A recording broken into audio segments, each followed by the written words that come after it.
Your backstage pass awaits. This is an advisory style episode.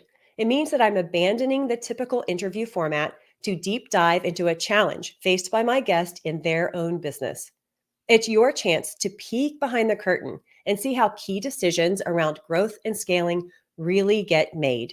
You're going to love diving into this episode with us. Awesome. Okay, we're here with Maggie Perotin, and I'm so excited. She's my guest today, and I'm going to let you know about a little bit of her background. She helps service-based business owners scale in a way that creates freedom, building businesses that can thrive without them. She's an international coach and has nearly 20 years of leadership experience. So you'll find her online as the host of the Diamond Effect podcast, and you're a podcast listener, so get over there and listen to her on that. She's been featured on some of the network giants like USA Today, CBS, ABC, and NBC. That's so exciting. Maggie's all about smart growth that doesn't sacrifice joy. And I think that's so important. Speaking of joy, she lives in Toronto with a blended family of four kids, and she likes the outdoors, traveling, and dancing. And Maggie, that's something that we share, which is a love of dancing. So what kind of dancing? You know what?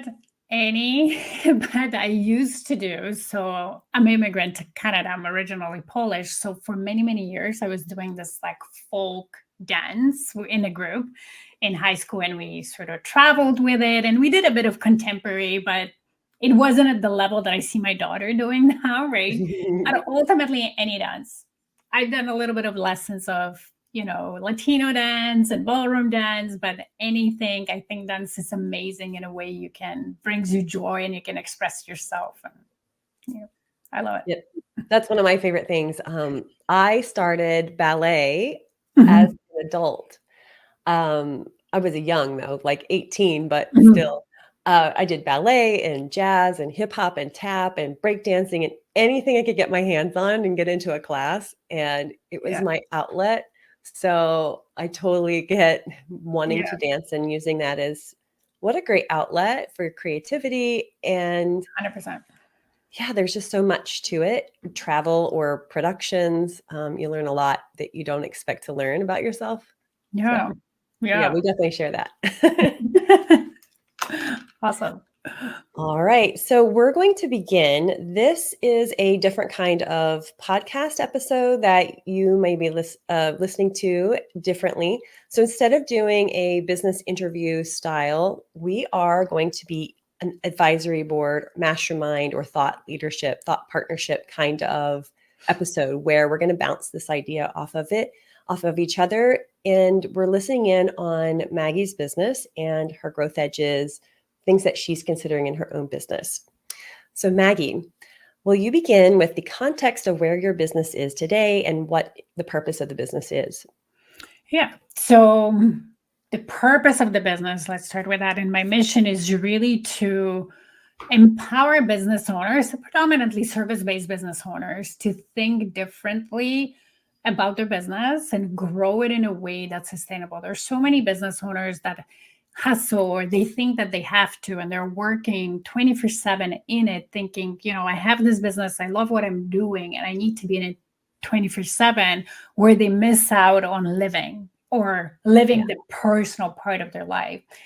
And at the same time, I understand that they're passionate and so on. So I want to help them to sort of create more of a balance or harmony, however you want to call it. And at the same time, as they're growing that business, create an asset that down the line they can sell. And many service-based business owners don't think that. They're like, oh, I'm just going to fold it down and I'm going to retire, right? So they're saving, or they don't know how to do it. They love the idea, but they don't know how to do it. And I think I really believe that small and medium-sized businesses are critical to the economy. They bring a lot of jobs in our communities. There is more money left when a small business makes money in the community rather than large corporation. So I want to empower these people to thrive in all aspects of their life, because then their businesses thrive. And then there's this ripple effect, right? You hope one person and then their family benefits and their employees benefit and all those things. So like, that's my mission and purpose. No, that's fantastic. A sellable asset is definitely something to consider. And I think you're right about a lot of service-based businesses don't think of that, or they think of that later as they're starting to think about getting out and what could they have been doing the years before to set their business up. So very smart aspect. Yeah, they can be doing that much earlier while enjoying life, and then be more ready, rather than, oh, in 3 years, if I run X, what do I need to do? And like big panic, right? So now I'm like sweating. Yeah. Okay. So now we're going to move into, where do you see your business going, and what is the idea or opportunity or question that you have? We started a bit with, like, ahead of the episode, looking at strategic decisions, because there are so many options that business owners consider. It can be overwhelming, distracting, all the things, chaos. So share with us where you're looking to go and a little bit about what that question or opportunity is. Yeah. So where I am right now, so there's of course where I want to go, like short term and long term. So where I am right now, I offer group coaching for starting business owners, or business owners who are, just growing. Their income is somewhere between 4 figures to barely 6 figures. And so I have a group set up. And then anybody who is at 6 figures and above, I have one-on-one. Okay. So that's where I am right now. My long-term vision, I would love to be this go-to practical business academy for service-based businesses who very often start their businesses for the love of what they do, how they help their clients, right? So I'm a professional organizer, I love to organize. I'm a stylist, I love to style. I'm a therapist. I love to be a therapist, but don't have business background. And they realize at some point that that's stopping them. But then at the same time, they're busy, they're running business. They don't necessarily want to go to business school and all those things, a lot of those things that are not practical, right? So my long-term vision is to create this sort of academy for the business owner that is very practical, that helps them achieve the goals that they have in a very practical manner, but also fills that gap of business skills that they're missing. And that's what's stopping them. So that's like the term. Is it like almost like a replacement for an MBA or school? Kind of like that. Yeah. Okay. Right? A replacement, like instead of going to MBA, and a lot of MBAs are really, I've done an MBA, right? Me too. I'm like, oh, did it really help me be an entrepreneur? Well, right. So most of the MBAs are really corporate driven. There is a little bit of entrepreneur there, but there's a lot of corporate driven. And when you're an entrepreneur and small business, application of that can be challenging. Let's just call it that way, right? So it's almost like an entrepreneurial MBA, if we want to call it like an MBA. Like if that could be really focused on entrepreneurs, very practical, minimal theory, just enough to understand, right, where we're coming from, why we're doing things we're doing, and really applicable to the point where, okay, I'm learning something I can implement like that day in my business, right? So that's my vision. Okay. How far away do you want that to be a focus? Well, I would say maybe within 5 years. I don't like to put like 10 years. You never know what happens in 10 years. But within the next 5 years, that would be great. And is it, when we think about the coaching aspect of your business versus this, is it a move to that, or is it a separate offering, or almost like a division or separate business where there's the coaching pieces is different than the school? Yeah, no, I think it's like a merging of that. So it's more a transformation into that, because the challenge with traditional school is you learn And then you have to figure out how to apply on your own. And you go back and you're busy and you're like, oh, I don't know how to apply, right? The power of coaching is that the coach help you actually apply. It supports you. It's done with you, right? And I see that in the results of my clients, where when I coach them, they get results, right? And not because only I teach them and I help them develop certain knowledge, but because I'm there with them while they're developing the skill. It's kind of like really having a pro athlete, having a coach, learning the skill set and getting better and better, whatever sport they're doing, right? So it's very powerful. So I would like it to be together. Now, I might not be the coach who will coach everybody, right? If we're scaling that, I might need to hire and train coaches and so on. But I like to see the progress and the results. I don't want to just teach. Teaching doesn't fulfill me, because teaching, I know somebody will just take the knowledge, but I have no idea whether they're implementing or not. And that's not fulfilling for me. What's fulfilling for me is seeing the person implement and grow and make incredible results. And that's, for me, I'm so proud. I feel amazing when I see that. Yeah. My little tears are coming. I don't know why. I get excited too, I suppose.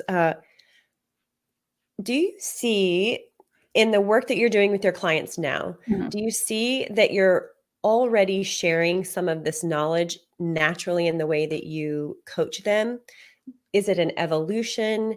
And because you have clients that are at different stages, the 5-figure versus the 6-figure stage, maybe emerging businesses, or some are perpetually small on purpose. So I don't mean that they all have to be beginners. How do you see this playing into what you're doing now, and the point at which they would come into your world for the coaching? You mean at point where would they come in the future? Let me ask it this way. Do they start with are they looking for the education and they start with the education and then coaching as part of that? Or is it something that they kind of do together? Meaning, I think are they learning and then do coaching together? with it? They do the parallel, right? So Okay. I guess the way I'm doing it now and I see it works is that I teach you only what you need to get you to the next level and prepare you for the long term. And I know that because, of course, we have a very good relationship, right? So then you only learn kind of what you need and then you apply, right? So I see it that way, because I'm a very, operations is my thing, and I'm very a person who likes efficiency. You know what I mean? Like, I don't like, personally, even in my own life, waste time to learn something that I might use and I might never use, or do something that I don't know how. So I always think about my clients, like, how can I give them the knowledge that they need right now in order to achieve the next goal or prepare them for whatever the long term, and then with strategies and help them implement it right away. So how do you see, it would have to be together. how do you see what you're doing today laying the foundation for this like entrepreneurial MBA?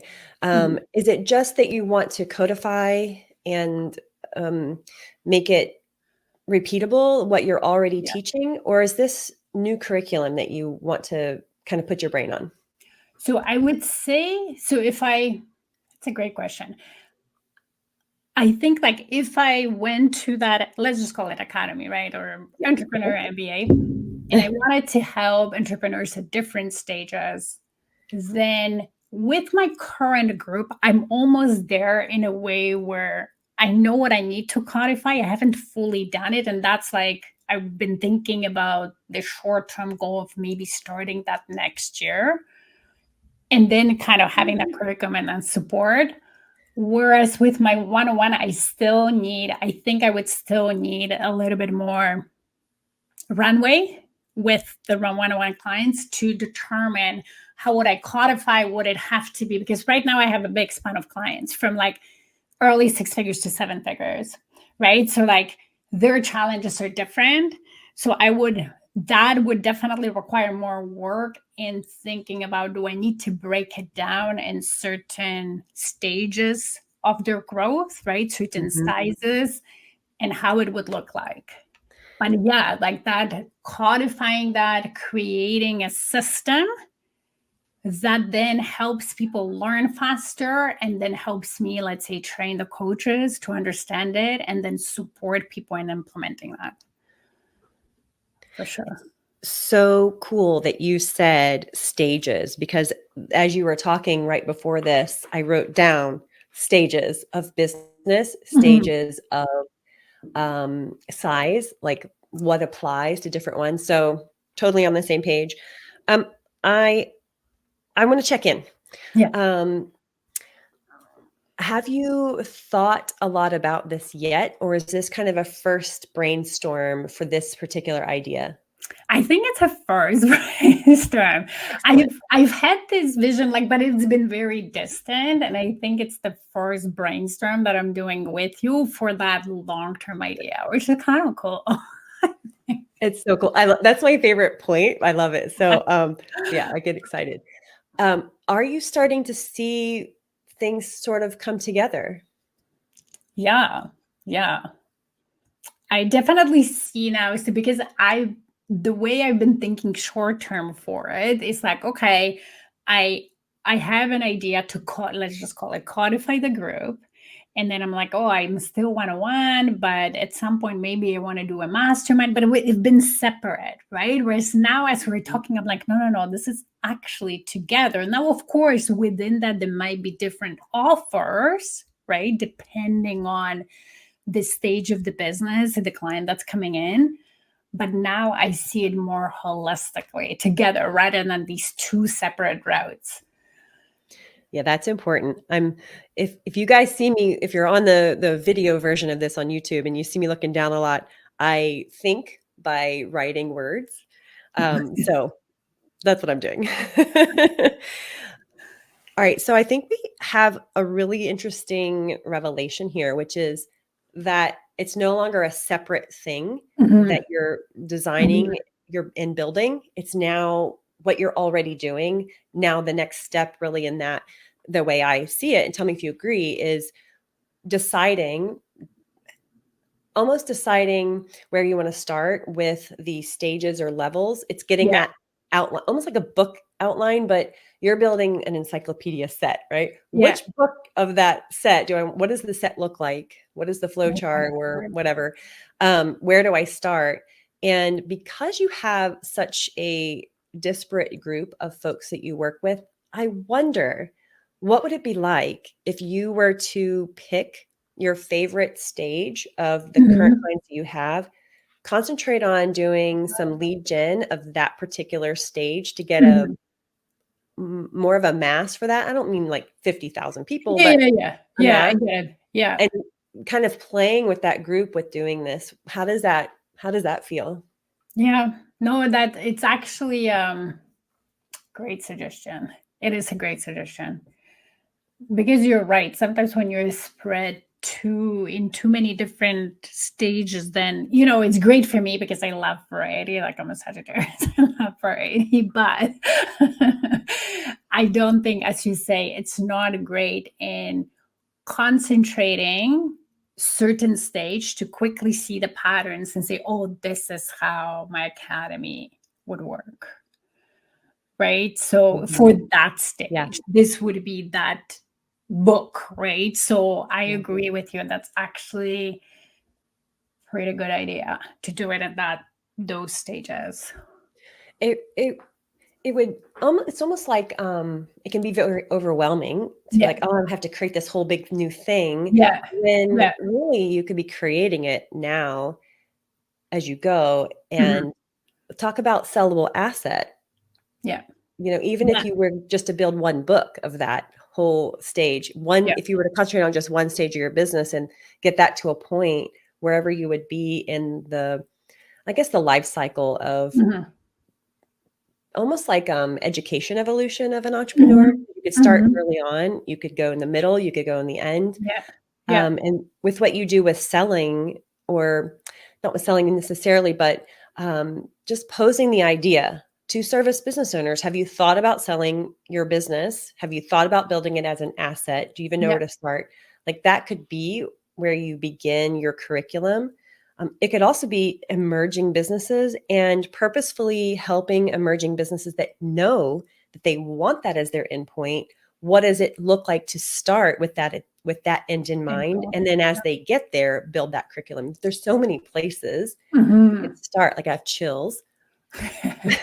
It's so exciting. And, I think this is where the options for business owners to consider that can be overwhelming and distracting. Exactly. I think this is where it comes in is, but where do I start?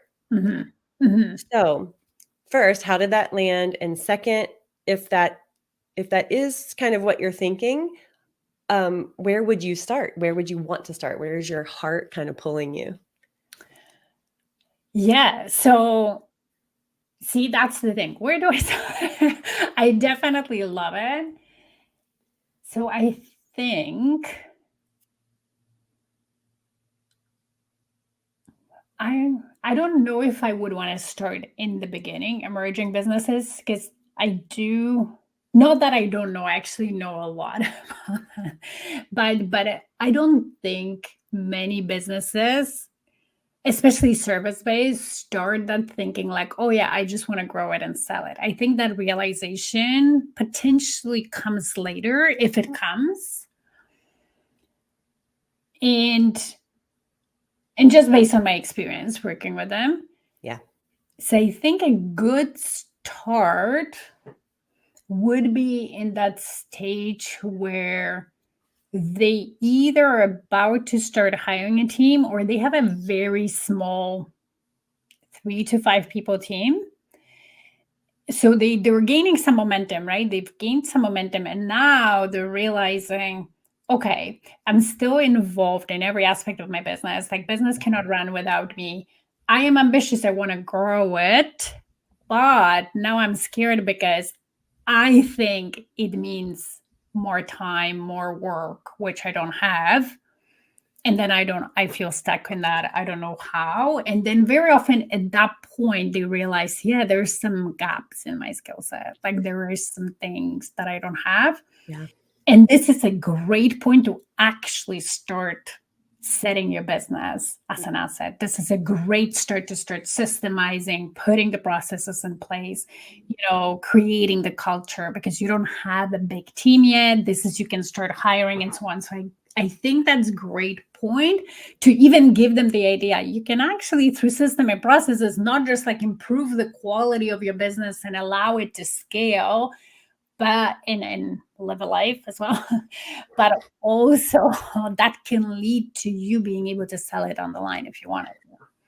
Yeah, I think that's an important point is I've had a customers like I'm thinking of Jordan. You guys don't know Jordan, but let's just say she's in the health and wellness industry.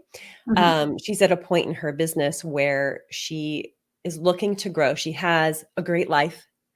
She's built enough systems that it's easy to get clients and deliver. She's got team members in the back end, but she's still the delivery person. Right. And when she thinks about, I want to grow to the next level, I want to go, and I don't want to increment from 1 million to 2 million to 3 million. I want to go to 10 million because I don't want to be doing this for 15 years. I want to see my new vision right now. And she has no idea what it looks like. She's never been in a larger business. She's never been in corporate. She's just kind of started this for herself. Hasn't had formal training. And that can feel so overwhelming. It can. Yes. And I think that your idea for building those systems as you go with the option to kind of enjoy your life and not feel overwhelmed, and the secondary option of, and you can sell it because we're building it purposefully, is so important. Yeah. And as you say, like very often people just don't know how to go about it, and they don't even, as like there's sometimes they don't even consider like, oh yeah, I could sell it on the line. because they didn't see it as an option. So yeah, I think that would be a good place to start in that stage, Yeah, right? that stage. Yeah. Okay, I've steered us down the path. I feel like, oh, I'm steering us down the path of you're going to build curriculum that helps them sell. But let me check in, because I know that you have that as a piece, like an option in what you can help your clients do.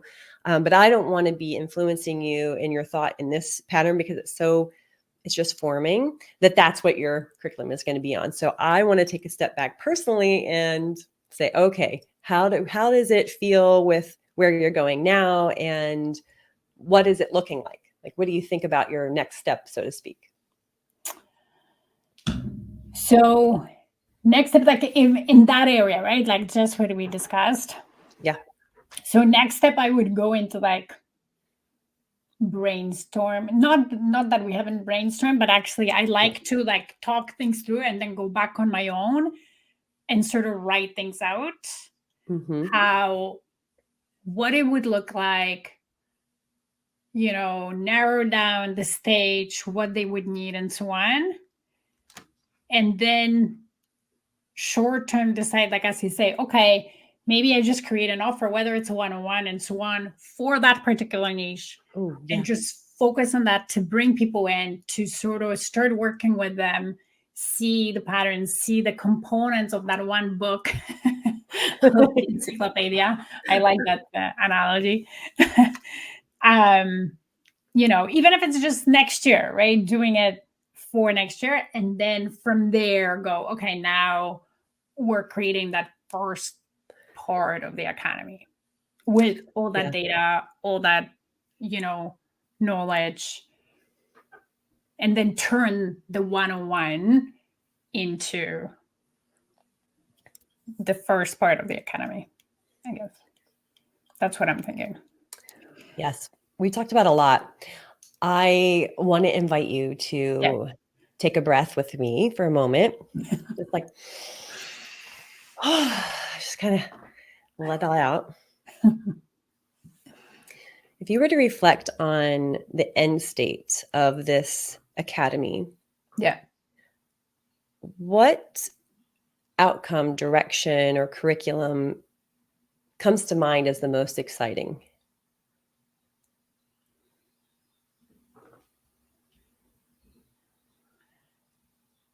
Outcome direction. I don't know if I'm fully understanding, so I'll reply the way I understand. But if you don't, then what's most exciting for me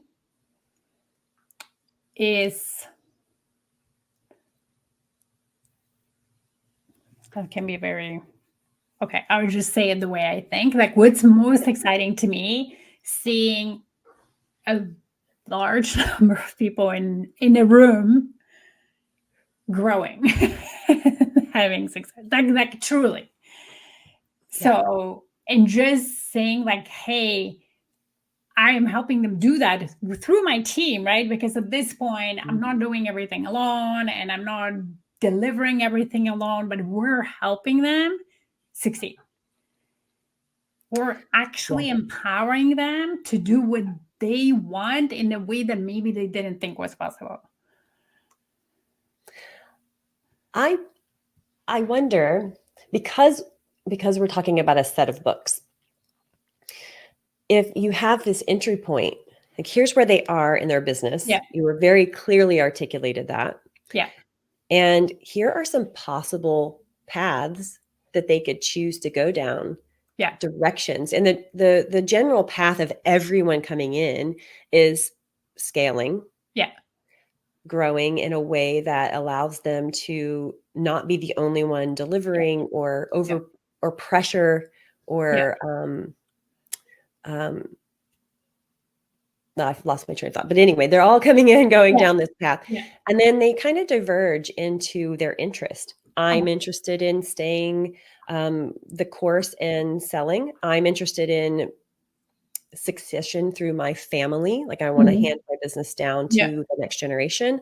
I just want to go to retirement and close my business. Like, there's almost different outcomes as they start and continue. Yeah. I see that as a future, maybe the complexity once you get your initial offer cohort going to Yeah. have a more structured, not criteria, but the things that you're working on them with, have that be more structured in that middle part of the business when they're just bringing on team. And Yeah. then as they go, they're going to have different interests. And it's almost like the group will start to determine and help you determine, what do I create and develop next? What's the Right. next criteria? Right. Or you do this again. Well, now Maggie, want to really explore this particular path Yeah. in the next stage. So building a cohort out of what you already have to do that and build that next piece of the academy. Right. Yeah. Makes sense. Makes sense. That's really exciting. Yeah. And I can see that because, very often in business, that's what happens, right? Your clients tell you, this is what I want next. Can you give it to me? Like, I like working Yeah. with you and so on, right? Like, very often that comes. Mm. So that's a very good point.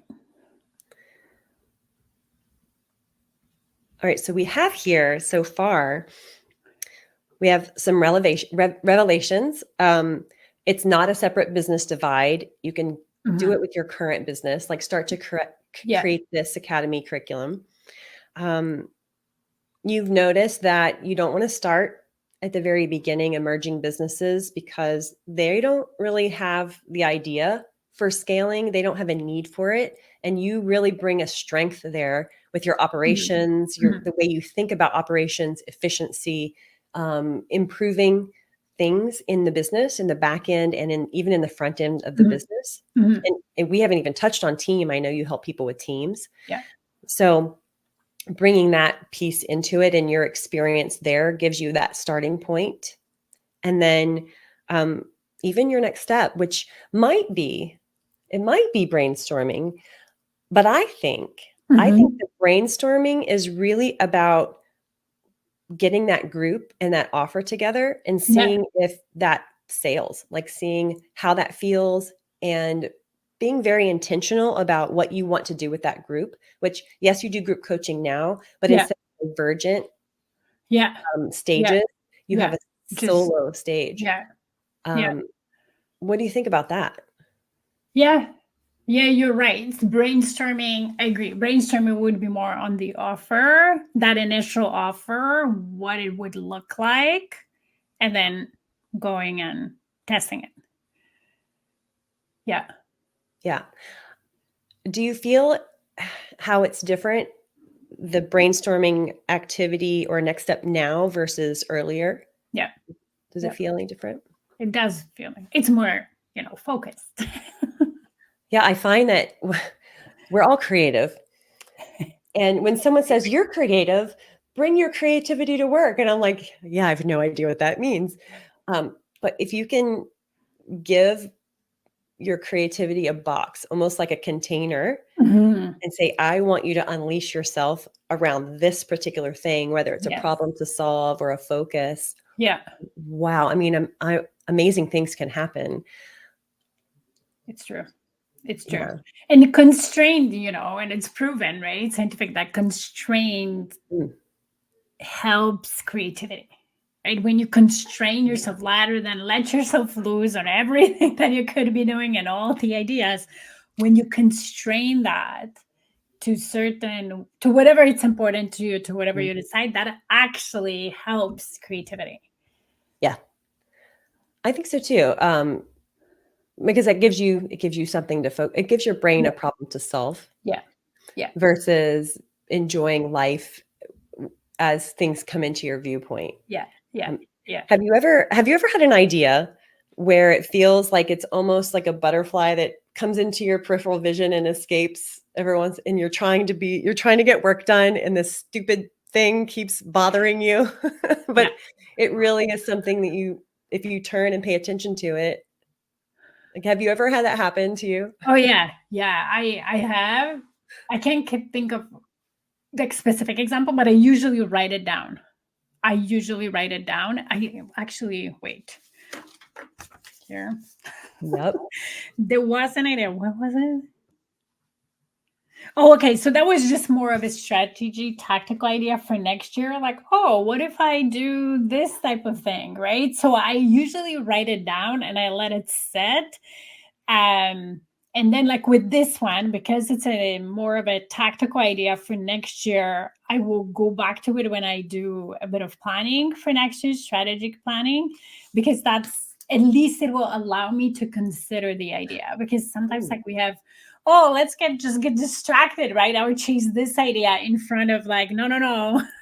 I decided to focus on whatever I'm doing now, so that I write those down. yeah.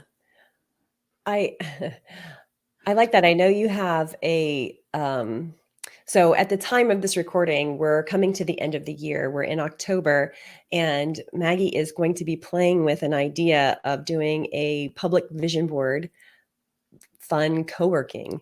And I love that idea. I know you may never do it again, but the idea of looking back at a list of ideas you've had or brainstorming about things to consider going forward into the next year can be really powerful because I think sometimes, and I know in corporate planning, we think about what is the growth target I need to hit next, which is usually year over year growth. It's Mhm, 5%, 10%, 15%, whatever the growth is that you've mhm, done before. Corporate wants you to do it again and better. And that becomes the guiding force or the direction that you take the business, which is just growth for growth's sake. mhm. And it doesn't give you an ability to take a step back and imagine what your future can be, imagine the change that you can make. And I think that's often missed where in small business or in privately owned firms, we get Mhm. the luxury of really doing that for ourselves. Yeah. And having that list that you showed us is, kind of powerful. It reminds us to do that. Yeah. Yeah, I agree with you. I was just even reflecting recently. I was like, yeah, I started the business to do things the way I want and do things that I enjoy. And it doesn't mean that it's not hard sometimes and that you're not enjoying 100% of the time. This is not that. But if you have an idea or you want to switch things up and so on, you can do that, right? It's, as you say, the growth for the sake of growth in the corporate world that can become so soul draining. And I've lived that. We both been in a corporate world. I've burnt out in a corporate world, that I don't want that in my business, right? Like, so Yeah. reminding yourself, yes, of course, I have big visions and so on, but how I do it to an extent, it matters. That journey that I'm going through to create that goal matters to me. So, Yeah, it's funny. People used to say, "Stop and smell the roses. You're going too fast," and that never appealed to me. But the journey, meaning how you're feeling every day as you do your work, that's what's important. mhm, And it's all I think that's often lost in the I don't know if they're called idioms, but whatever those things are called, where stop and smell the roses, those little sayings. I think that's where we don't really get what the saying is about. yeah, And you bring it up beautifully, which is to stop and make sure you're doing it on purpose the way you want, mhm, and you get to change your mind. I think folks will often not commit to a big goal because it feels overwhelming or scary, or mhm, they don't want mhm, to destroy what they've done, but then they don't ever get to feel that next level. mhm, And they forget, you can always change your mind. I think yeah, that was a lesson that I really had to learn. Oh, I don't have to be married to an idea and master it in order to learn that it was the wrong direction anymore. yeah, yeah, yeah, yeah. Yeah, I think it happens to all of us, right? It happens to me. I coach my clients saying, you can set a goal, you can commit to it, because you have to commit to a goal to even have a chance to achieve it. Yeah. And at the same time, it's not written in stone. You Yeah. can change that if in the pursuit of it you discover that maybe that wasn't the goal that I wanted. I thought it was, but then in the pursuit of it, and I'm giving it my all and so on, I want it, can always change your mind. Okay. So as you mentioned culture early on, and Yeah. I want to take what you just said and kind of stretch it out. When you think about serving 50,000 people through your program, I think that was the number, and having other coaches to support your clients and your Mhm. business, what does that look like? I don't know if 50,000 people was a number. It's a scary number, but maybe that should be my goal. That's your new number. It's 50,000. Okay, that's my new number. Okay, 5 years from now, let's keep it in 50,000 people. The culture. And given that I haven't given it that much thought, but I would just take it from what's important to me and what I love. Well, respect is like first.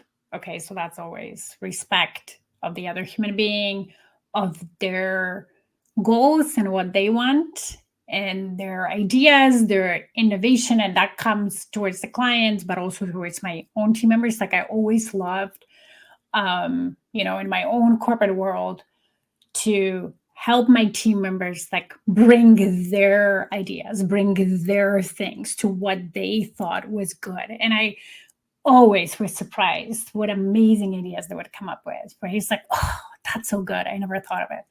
So having that culture in my company and helping that clients instill that and always think, yes, we're there as coaches or experts to support the clients, but they also have knowledge and experience where we bring that out, and together, like that's when the magic happens. So that's first. So with the respect comes also like the innovation and growth. Growth is important to me. And of course, with Ask Academy helping clients scale, that growth comes, but it's not necessarily just growth in numbers, like in money, right? But it's growth in the skill set, in how we think about things, growing as a leader, as a human being. My core belief is you cannot outgrow your business, meaning you need to grow as a leader first of your business in order for the results, like tangible money results, to catch up, right? Yeah. That doesn't. So that growth, that's what it means. Another thing would be service. So in service to our clients, serving the communities that we are in and our clients are in.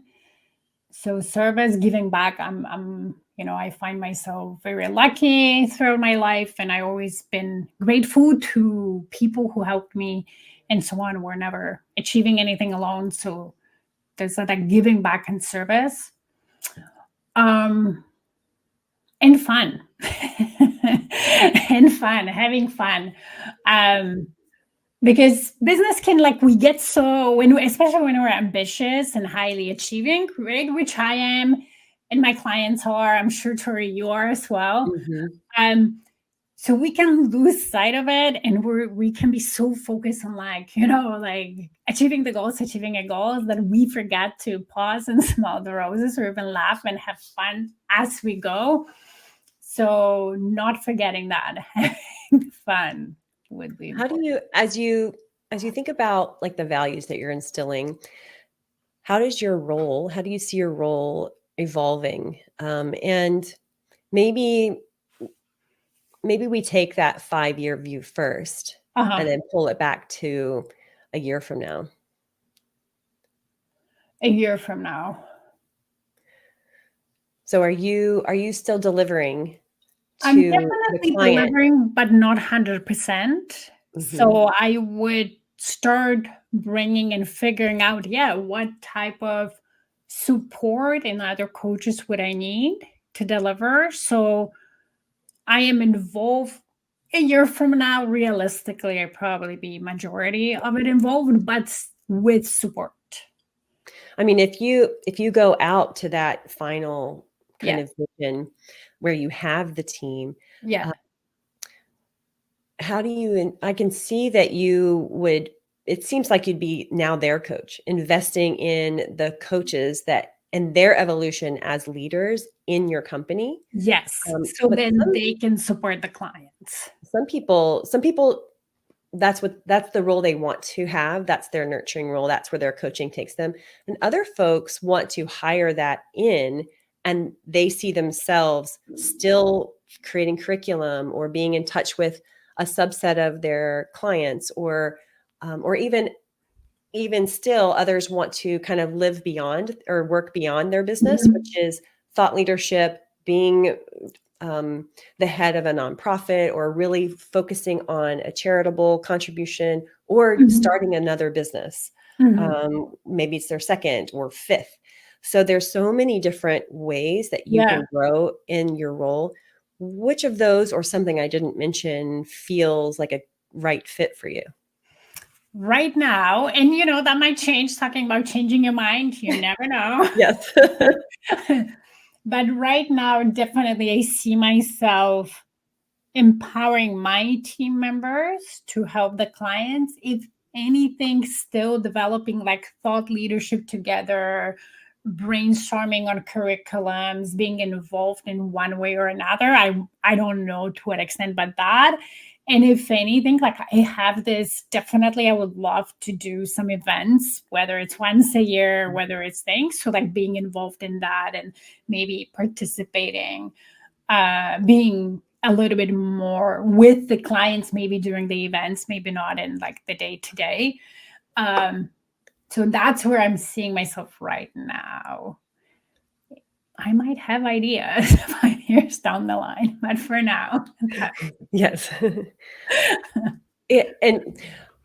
the listener, the reason I ask Maggie that question is, as overachievers as I am, and she mentioned she is as well, we can hone in on a goal, an ambitious goal that's a project, and go full steam without considering our own identity and how we fit into that. And we just kind of fall into one of the roles and forget that it's not de facto. That might not be the right word, but it's not the given that's what has to happen. We get to choose. And I find a lot of technical owners, like I advise technical business owners, and they are programmers or rocket scientists or some kind of inventor at heart. And now they have a company and they're mired in management. And I have one guy who's a cryptologist, and he bought another business to do a training arm. And now he's mired in the merger and not knowing what to do and personnel issues. And he thinks that he has to have that as his next role when that's not the case. And in fact, because he bought another business, he's got employees and leadership that he can bring in to take over some of those roles. And he never even thought of it. So I find it's important to consider your own identity. And so, Maggie, you've played along with that very well. Thank you. Because your identity, you get to choose and change your mind and evolve with the company and evolve what service and what your role gets to be with your new team, because your team is going to surprise you. Yeah, 100%. Whatever skills they bring and interests they bring to enrich the pot. Yeah. Yeah. And that you can never predict, right? That's why staying sort of open to that, like that can evolve, that can change is so important, and not like locking yourself completely and it has to be that way or highway thing, right? Because of that, as your business grows and your team, you never know what they will bring and that the value that they will unlock in a way in your business, for sure. All right. As we get toward the end of our episode, I want to check in again. First, we're going to take a breath because I'm excited. So let's just. Yeah. Okay. And as we're now grounded and kind of calm, what stands out to you as the most surprising thing that you kind of learned about this new vision you have? So, couple of things. One is just thinking of it as a one piece cohesive, like with certain parts, right? And not like these two separate paths that I've been thinking just based on my offering right now. So that was a great revelation. The second, just you helping me narrow down, okay, where do I start? Which is the hardest part. That's the hardest part. So that was great. And then thinking about it or just even expressing it, yeah, like where do I see myself? What's my role, or how do I see my role in 5 years? Being open to it potentially being a bit different, but like having at least a vision for that. I think those were the three most powerful pieces. Excellent. And what are you going to do as a next step? Like, what can you feel comfortable? Commitment is hard, especially after a brainstorm, because there's the vulnerability period afterward where you're like, oh, did I just commit to something? So I don't mean that. I mean, what is the next almost journal exercise, thought exercise, or action, or just going out for a walk kind of thing that you want to do to solidify what we talked about and to come up with a game plan? So definitely offer. So that like that first offer, to think through that. And then like think through, journal, kind of create something, right? Like the first draft of the offer. Oh, I love that because it's so concrete. It went from thinking about it, brainstorming on it. I'm going to have a first draft of an offer that can make this thing go forward. It's very powerful. Thank you. Thank you for bringing it out for me. It's my favorite thing to do. So thank you for having fun on my podcast with me, because it's like candy. A lot of All right. So we have put a bow on this conversation, but we're not done. I would love to know, what can the listener do to stay in your world, to learn more about you, to take this journey with you on what this offer ends up evolving into? Like, what can they do to get in your world next? Yeah. So social media, I'm on Instagram and LinkedIn under my name, Maggie Perotin, or you can just, check the links on my website, stairwaytoleadership.com.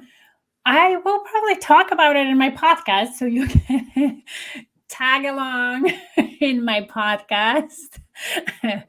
And Tori, by the way, if you are going to share with me this recording, I will put it as an episode in my podcast. So that'll be great. So those areas, I'll try to kind of unravel and share my thoughts, and as the journey progresses. That would be fun. And guys, that's the host. She's the host of the Diamond Effect podcast. Yeah. So get over there. And I'll have links, of course, in the show notes. So you guys don't have to worry if you're driving. We will get these things out to you. You can come back and press that button. All right. Well, thank you, Maggie. It's been fabulous having you on the podcast today.